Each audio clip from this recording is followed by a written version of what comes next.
दोस्तों, मैं हूं मोहम्मद लतीफ़ एडवोकेट। आज आपको धारा 475 आईपीसी 475 आईपीसी के बारे में जानकारी देने जा रहा हूं। ये क्या कहती है, इसकी सिंपल और शार्ट परिभाषा मैं आपको बताता हूं। धारा 467 आईपीसी में जिस तरह की जिस फोर्जरी के बारे में ज़िक्र किया गया है, उसमें किस तरह के फ़र्ज़ी दस्तावेज़ तैयार करना, फ़र्ज़ी मोहरे बनाना, फ़र्ज़ी लेटर पैड बना के उस पर कुछ लिख लेना, किसी भी तरह की जो फ़र्ज़ी कार्रवाई है वो 467 आईपीसी में जो बताई गई है, उसी से संबंधित धारा 475 आईपीसी में बताया गया है।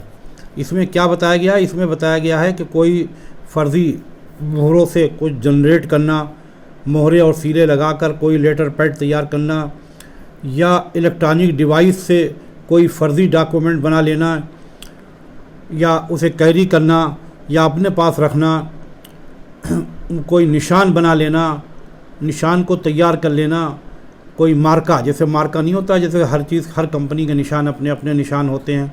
जैसे बहुत से मोबाइल हैं, उनके अलग अलग निशान हैं, कोई किस कंपनी का है, कोई किस कंपनी का है, तमाम कंपनियों के निशान होते हैं। तमाम और ऐसे बहुत से ब्रांड आते हैं और वह ब्रांड की मोहरे या इलेक्ट्रॉनिक डिवाइस फ़र्ज़ी बना ली, तो इसको जनरेट करना 475 आईपीसी में उसको जनरेट करना, क्योंकि बिना जनरेट किए कोई डॉक्यूमेंट कोई भी लिख लिया जाए, कोई फ़र्ज़ी डॉक्यूमेंट लिख लिया और लिखने के बाद अगर उस पर ठप्पा नहीं है, ठप्पा का मतलब वही मोहर जो सरकारी अधिकारी लगाता है, जब तक उस पर ठप्पा न लग जाए, कोई भी कागज़ जो फ़र्ज़ी आपने बनाया है उस पर जब तक ठक्का न लग जाए सरकारी, जब तक ठप्पा नहीं लगेगा, जब तक वो कामयाब नहीं है, जब तक वो कागज़ पक्का नहीं है। अब वो इलेक्ट्रॉनिक डिवाइस से बनाया जाए या सील लगा के बनाया जाए, मोहर लगा के बनाया जाए, या कोई मार्क निशान लगा दिया जाए, लेकिन जब तक उस पर ये नहीं लगेगा, जब तक ये नहीं पता चलेगा कि ये किस कंपनी का है या किस काम का है या किस अधिकारी ने इसको वेरीफाई किया है।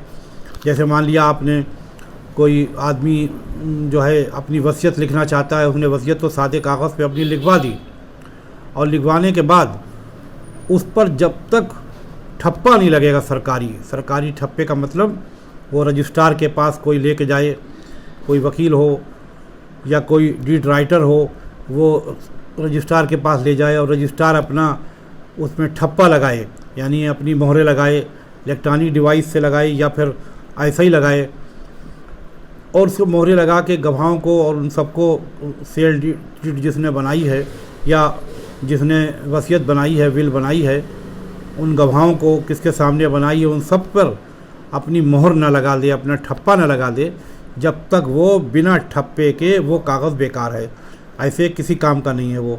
इसी तरह कोई और भी चीज़ अगर है, कोई गाड़ी है, उसका आपके पास कागज़ आपने बना लिया, रजिस्ट्रेशन सर्टिफिकेट आपने बना लिया, अब वो आपके पास है, लेकिन जब तक उस पर सरकारी ठप्पा नहीं लगेगा, यानी ये आरटीओ या आरटीओ का मोहर नहीं लगेगा, जब तक वो पक्का नहीं माना जाएगा।